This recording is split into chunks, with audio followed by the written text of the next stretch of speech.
Good morning from Panhandle Outdoors with Winston Chester. Panhandle Outdoors, your source for fishing, hunting, and information for folks who enjoy the great outdoors. Now sit back, relax. It's Panhandle Outdoors.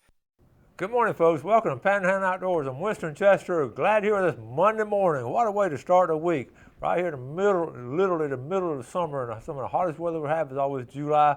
We always can sort of sit back, relax, and watch a good outdoor TV show that comes on every morning. I'm glad to bring it to you.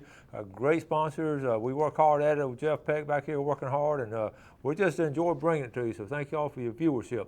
High today, 90. Low's going to get all the way down to 78. It's been low at 79, so we're going to get down to 78 tonight. Water temperature, talked about this Friday, it's up to 87 degrees, the hottest it has been all year in the Gulf of Mexico. So it's warm out there.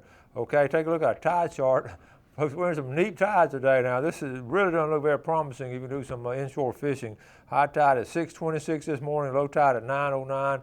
Got about a 0.4 foot movement in there. Marine forecast to be southwest at about 10 to 15. If you notice, especially last week, I was noticing it's gotten really breezy in the afternoon. So if you're out in a small craft like a little kayak or a canoe or something, just be aware if you're in open waters. It could be a big lake or something, but these afternoon breezes, they've been kicking in pretty strong. It's been sort of also refreshing too if you do some work around the house or something, get a good breeze. So just be aware of those things. Always watch nature and be aware of the points and all the little things. It can change on you really quick. Okay, let's take a break. We'll be right back.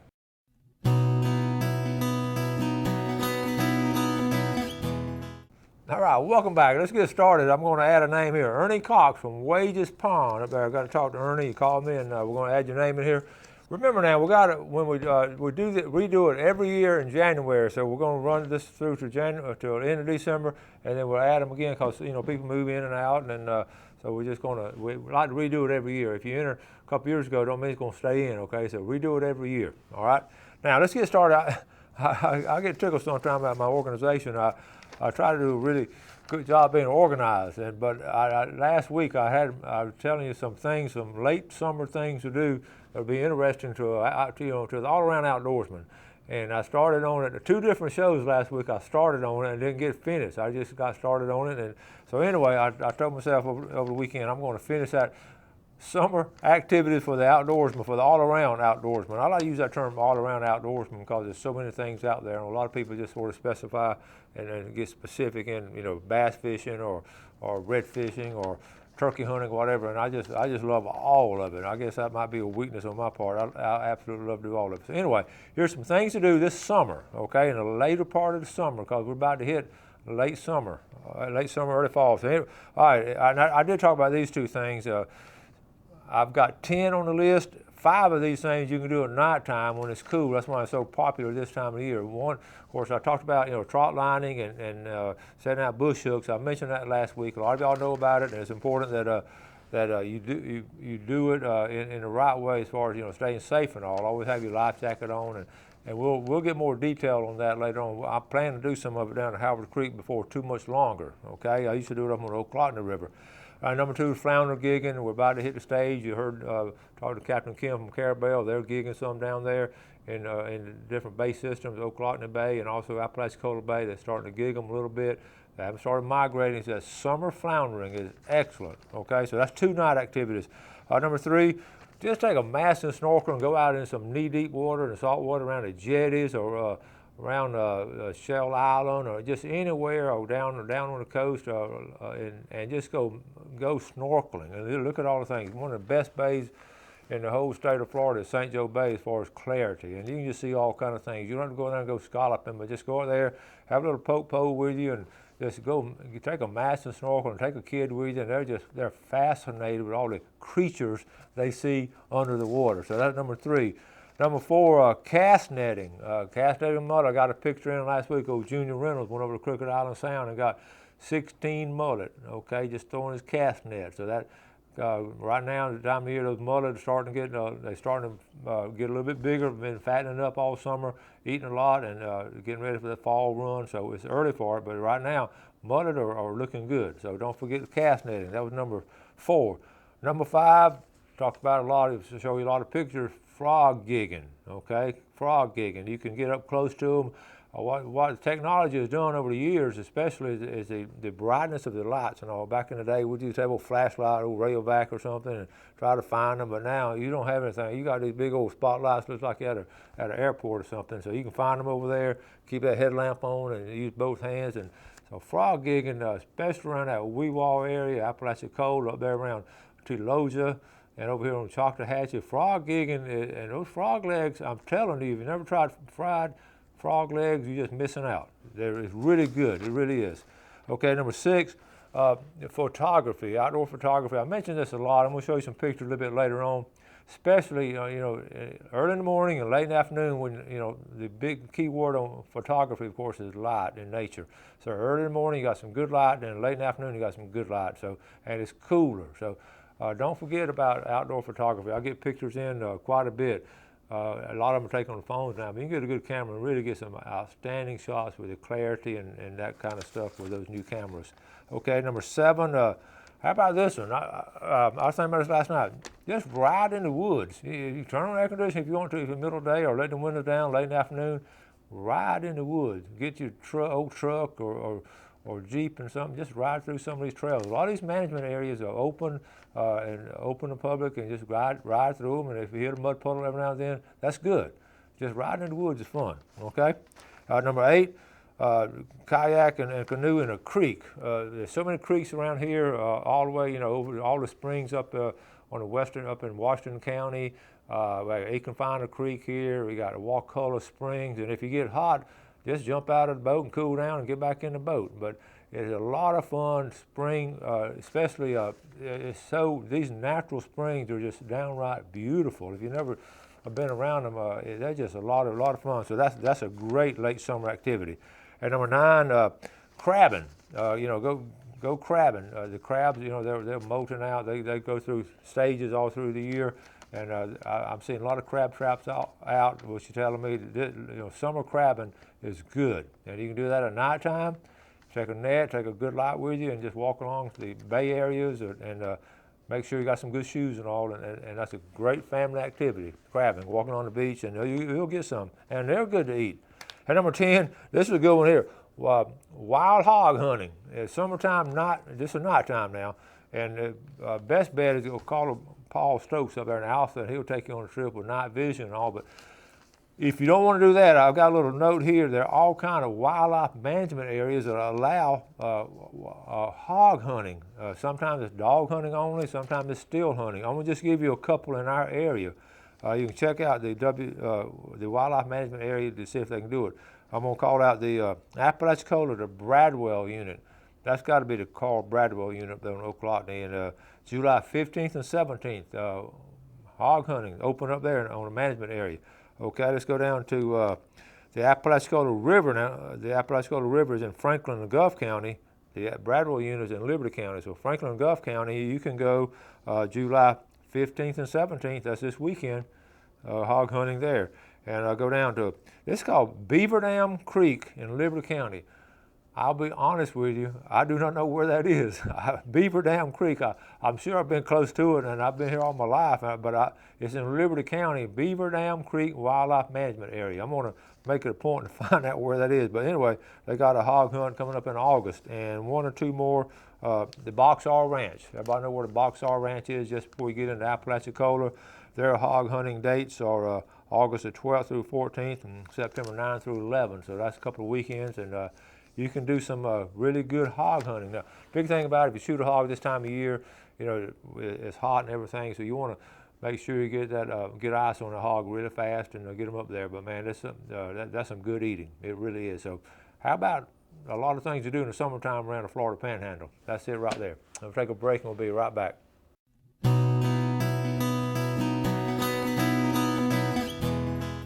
Okay, we mentioned this Friday on the show. Welcome back, of course, and we want to make sure that you're aware of that. You can win this collector item, this big Henry rifle, engraved original Henry rifle, 44 caliber, the Gun Depot in Lynn Haven. This is a fundraiser. Lawrence Sledge is doing for his brother Nathaniel Sledge, raising money for medical expenses and trying to get a scooter electric lift to get him in and out of the van. So it's the original Henry rifle. They go by Gun Depot in Lynn Haven. The drawing is 1 week from today. I have some tickets myself. If you want, tickets are $10 a piece. I'm gonna get some tickets and hope I win that thing. Okay, so and I do stuff like this because I believe in it, because it goes to such a good cause. I've known those Sledge boys, those brothers, since they were teenagers, and they're good folks, and we want to do all we can to help them out. Okay. Now, got to talk to Ron Childs the other day on the phone. Ron Childs from Mexico Beach. He's one of the driving forces behind the Mexico Beach Artificial Reef Association, and their big tournament, the big fundraiser for that big Kingfish tournament now is coming up August the 27th. I know it's a good ways away, over a month away, but go ahead and put it on the calendar. When I get words like this, I always put it on my calendar for first thing, so I'll know I can plan things around it, because I love going to that, and it's a great tournament, and all that money goes for that building those big old artificial reefs. And Mexico Beach is just light years ahead of everyone else as far as doing those artificial reefs, and it's fascinating what they have done. So be aware of that. Okay, now got a video coming up. It's a little different video. We're not catching a lot of fish or shooting a lot of animals and all. This is a video about squirrels. We're down on July 4th. We were down at the Cape and had a lot of folks, a lot of family down there. Well, several months earlier, Gail and I were down there, and we'd heard something up in the attic, up on the top floor of the attic, and we had some friends staying there. They told us the same thing. They thought the water line was running or something. Make a long story short, squirrels were up in the attic. So I went and got a trap and all, and I actually ended up about 6 months ago, ended up trapping 3 squirrels. I did it out on the deck on the rail there, and I put some stuff in it and trapped. Got 3 squirrels and hauled them out of there. I took them up to the stump hole, and I don't know if I hope they didn't find it. That's a long way. I hope they didn't find a way back. But one of them, the other night during July 4th week we were down there, we heard one. So what we decided to do was, my great nephew was there. He wanted to help me out. I said, we're going to trap that squirrel. So this is us getting ready. Now, squirrels, you know, squirrels okay. I mean, they don't bother me at all. But when they get in the house and all, they sort of, you don't want them chewing on wires and stuff like that. So they can be a pest. So anyway, this is how you get rid of squirrels. Okay, so we're gonna roll this video, Jeff. All right, we're down at the Cape, and we've been down here a couple of nights, so we've heard something up in the attic. We've got a problem, and it's a problem with the squirrels. So I told the family about it, and they're coming up with some problem solving. And Dylan's been on the show before. Dylan Chester from Bristol. Okay, Dylan, good morning. So how are we going to get rid of these squirrels? I'm going to put peanut butter on a pine cone, and I'm going to dip it in birdseed. You're going to put peanut butter on the pine cone. You're going to eat it yourself? No. You're not? Oh, so then you're going to put the birdseed on that? And then what we're going to do? We're going to put in the trap. We're going to put it there in that trap. Okay, and then the squirrels are going to come in there and eat it and trap them. And we'll take them away. Okay? All right, let's see. Show them what you're going to do. I'm going to put peanut butter. Peanut butter was good. On all over the pine cone. All right.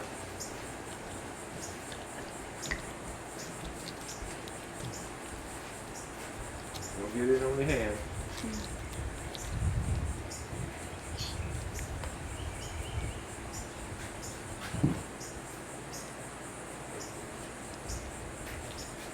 That looks pretty good like it is. Alright, now you're going to put birdseed on it. Alright, close up your peanut butter. Move it out of your way. Get out of the way. Now. Alright, that's good. Alright, now go ahead and put your... We'll hope this is going to attract a squirrel. Alright? You want to stick in it? Yeah, however you want to do it. This is your little project. Just load it around.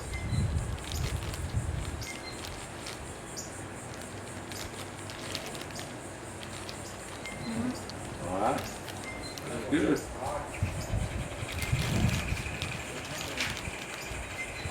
Okay. All right, so what do we do next? We'll put it in the trap. All right, so you take this lid, you put it up like this, and this latch hooks on that little Okay, hook's right there. Okay, hold up. Don't do it yet. And then what's going to happen, the squirrel will walk in. We're going to put the bait back here. The squirrel will walk in and he'll trip it, boom, and it's trapped. Okay, so that's what we got to do. So we got to put the food back there. So go ahead and put the way in the back. It's got to go on the other side. There you go. You might have to crawl on there yourself and get it. There you go. That's good. Okay. So we're going to take it upstairs, put it out on the patio, out on the deck, and then we're going to try to, okay? All right, let's go do that.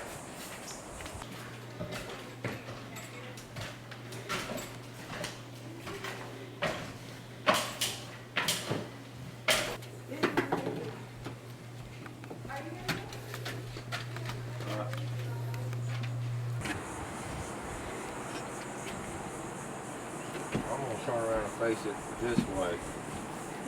But he's going to come in. First of all, we're going to secure it.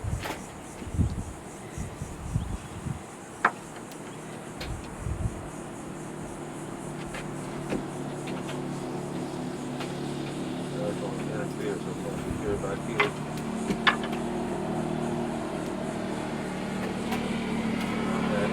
Wait, is that too far up?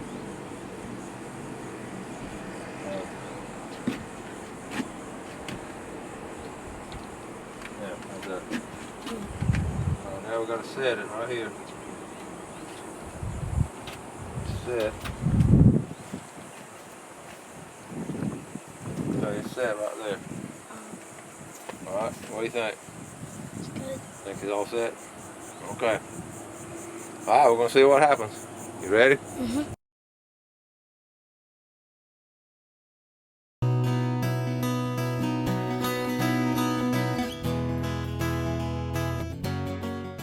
Okay, welcome back. Jeff and I were talking about 5 minutes left, and I said I got a lot of training over the years about how to stretch out a show and stretch out a classroom from being a teacher class. And I always say, we got about 10 minutes left for our class. What do y'all want to talk about?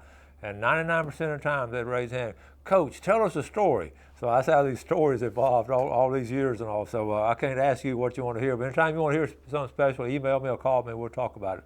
Okay, let's look at our fishing game time today, brought to us by Barron's barbecue shrimp marinade sauce. And that's a marinade sauce now. Our time is 6:17 to 8:17 this morning, 6:38 to 8:38 tonight. On July 4th, when we had a lot of family down for our big July 4th cookout at the Cape, we did some more shrimp in that Barron marinade sauce, and it's delicious, folks. It really is. I had my nephew up there in Bluntstown. He came over. He's an 11th grader now. Bluntstown High School plays all 3 sports at Bluntstown High School. I'm so proud of him.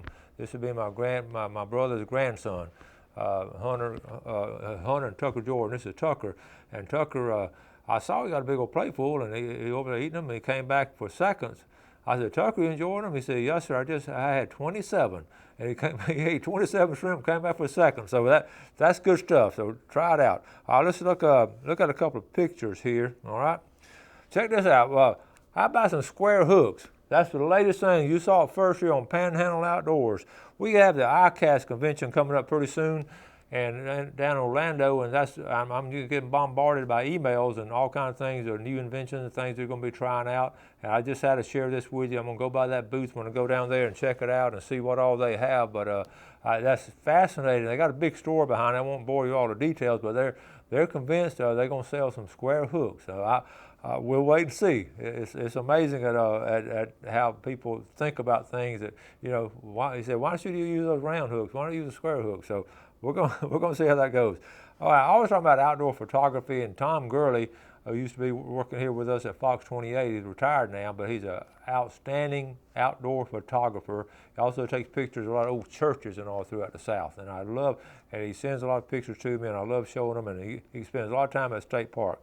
Check out this, and just when you see, outstanding photography, and I'm not outstanding, but I can recognize one right away. The clarity of it, the background of it, the focusing in, and just the way you center everything and all. This is San Andreas State Park. Here's another picture of it, and what I call this isn't a great shot right there in knee-deep water. Okay, all natural, and then reaching out, walking across to the grass area and all.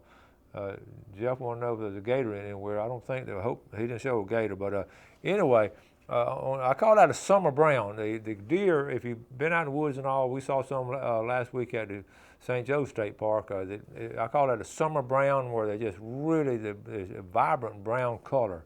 And it's just because they've been out there and eating a lot of food to eat now, and they've been capitalized on it. So when I'm talking about outdoor photography, I'm talking about things like that. Okay, a couple of other announcements. I have a fishing report. I didn't get to do it Friday. This is from Victor Haskell. I'll read it to you on Choctawhatchee Bay. We did talk about the bluefish. I did talk about that. He said we caught them on topwater lures. We had a time of fun again. Apparently it's too hot, but not much luck with that. May start night fishing, okay? But he's catching them between Ben's Lake and Memorial Lake on the north side of Choctawhatchee Bay. That's the location, between Ben's Lake and Memorial Lake on the north side of Choctawhatchee Bay. So be aware of that. Also, I'm just jumping around some things I want to close up on. We missed out on a deadline on the St. Vincent Island sandbar deer application, the phase 1, but now they always have something left over. So we're in phase 2, and you see it right here, and the deadline for that is July 21st. If you want to go down sandbar deer hunt, and I went 2 years ago, Walter and I went, and I want to start going back. I don't know if I make it this coming winter, but it's going to be, the deadline for the application is going to be right then, okay? July 21st for phase 2. So that's some, trying to keep you all informed on all the things going on here, and that is a lot of fun. But you got to be willing to sort of rough it, and you got to enjoy doing outdoor stuff in the rough. Also, I didn't get to talk a lot on freshwater fishing on Friday's report. Freshwater fishing has been really good. I've got good reports of fly fishermen are doing good. A lot of fly fishermen are going up late in the afternoon or early evening hours when it's just getting dark and all, and doing really well. So up and down the river system, they're catching some really good freshwater fish. And the catfishing has also been good. So that was just sort of adding on to what I didn't get to cover on Friday, okay? I'm going to start wrapping things up. Had a good morning show. I hope you have a good day today. Enjoy doing the show. Appreciate your viewership, and always do something good for your fellow man. Let me know every now and then when you do something. I get notices when you do something good for your fellow man. I like to share it with everybody, okay? All right, have a great day. Enjoy the outdoors, and God bless. Thanks for joining us for Panhandle Outdoors with Winston Chester. Panhandle Outdoors features hunting, fishing, and other activities and information to help you enjoy the great outdoors. Join us next time for Panhandle Outdoors.